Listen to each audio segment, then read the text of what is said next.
বাংলাদেশকে রাজাকার মুক্ত করতে হবে এবং আমরা এদেশে জামাত শিবির রাজাকার আমরা দেখতে চাই না। যেখানে মঙ্গল নিয়ে একটা প্রশ্ন উঠেছে যে মঙ্গল বাদ দিয়ে আনন্দ শোভাযাত্রা হবে, সেটা বাদ দিয়ে বৈশাখী শোভাযাত্রা করা হলো, সেখানে আমাদের প্রতিবাদ স্বরূপ আমরা মঙ্গল শোভাযাত্রাটাই করলাম। হ্যাঁ, এবং আমার কাছে খুব ভালো লাগছে যে ওই ঐতিহ্যটা আমরা ধরে রাখতে পেরেছি, মঙ্গল শোভাযাত্রাই করেছি।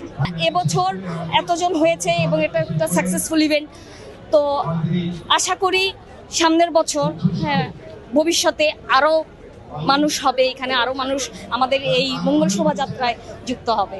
বার্তা একটাই দিতে চাই যে বাংলাদেশকে রাজাকার মুক্ত করতে হবে এবং আমরা এদেশে জামাত শিবির রাজাকার আমরা দেখতে চাই না এবং এই শোভাযাত্রা দিয়ে আমরা এটাই বার্তা দিতে চাই, সবার মঙ্গল হোক।